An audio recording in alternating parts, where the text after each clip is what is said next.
ನಿನ್ನೆ prime minister ವಿರೋಧ ಪಕ್ಷಗಳೆಲ್ಲದೂ ಸೇರ್ಕೊಂಡು ನನ್ನನ್ನು ಸಮಾಧಿ ಮಾಡೋದಕ್ಕೆ ರೆಡಿ ಆಗ್ತಾ ಇದ್ದಾರೆ, ನೀವು ನನ್ನನ್ನು ಕಾಪಾಡಬೇಕು ಅಂತ ರಿಕ್ವೆಸ್ಟ್ ಮಾಡ್ತಾ ಇದ್ದಾರೆ. ಯಾರನ್ನೂ ಸಮಾಧಿ ಮಾಡಕ್ ಹೋಗಲ್ಲ ವಿರೋಧ ಪಕ್ಷದವರು, ರಾಜಕೀಯವಾಗಿ ವಿರೋಧ ಮಾಡ್ತಾರೆ.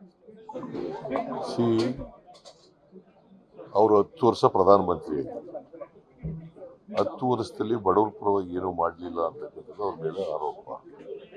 ಜೊತೆಗೆ ಸುಳ್ಳಿನ ಸರ್ದಾರ ಅಂತಕ್ಕಂಥದ್ದು ಇನ್ನೊಂದು ಆರೋಪ. ಅವರು ಏನು ಜನಗಳಿಗೆ ಭರವಸೆ ಕೊಟ್ಟಿದ್ರು, ಯಾವ ಭರವಸೆಗಳನ್ನು ಈಡೇರಿಸಲಿಲ್ಲ ಅಂತಕ್ಕಂಥದ್ದು.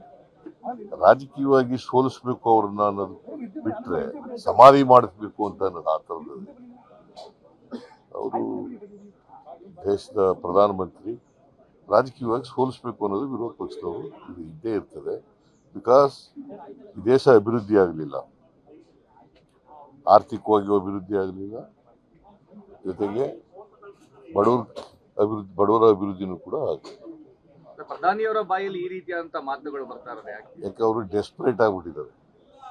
ಪ್ರಧಾನಮಂತ್ರಿ ಸೋಲ್ತೀವಿ ಅಂತಕ್ಕಂಥ ಭಯ, ಆ ಭಯದಿಂದ ಹತಾಶರಾಗಿ ಬಾಯಿ ಬಂದಾಗ ಏನೇನೋ 10 ವರ್ಷದಲ್ಲಿ ಮೊದಲ ಬಾರಿಗೆ ಈ ತರ 10 ವರ್ಷದಲ್ಲಿ ಮೊದಲ ಬಾರಿಗೆ ಈ ರೀತಿ ಮಾತನಾಡ್ತಾ ಇದ್ದಾರೆ ಅಂತ ಅನ್ಸಲ್ವಾ? ಈಗ ಕಳೆದ ಸಾರಿ ಗೆಲ್ತೀವಿ ಅಂತ ಇತ್ತು ಅವ್ರಿಗೆ, ಈ ಸಾರಿ ಕಾನ್ಫಿಡೆನ್ಸ್ ಇಲ್ಲ. ಸೋಲ್ತೀವಿ ಅಂತಕ್ಕಂಥದ್ದು ಗೊತ್ತಾಗಿದೆ, ಅದಕ್ಕೆ ಹತಾಶರಾಗಿ ಮಾತಾಡ್ತಾ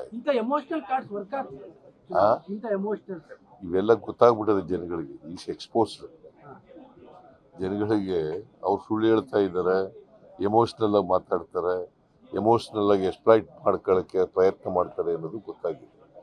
ಸೊ ಜನ ಗೊತ್ತಾದ ಮೇಲೆ ಮತ್ತೆ ಒಂದ್ಸಾರಿ ಮತ್ತೆ ಓಟ್ ಕೊಡಲ್ಲ. ಯಾವಾಗಲೂ ಮೇಲಕ್ಕೆ ಏರಿದವರು ಕೆಳಕ್ಕೆ ಇಳಿಲೇಬೇಕಲ್ಲ. ಫಾಲ್ ಡೌನ್ ಶುರು ಆಗಿದೆ ಅಂತ.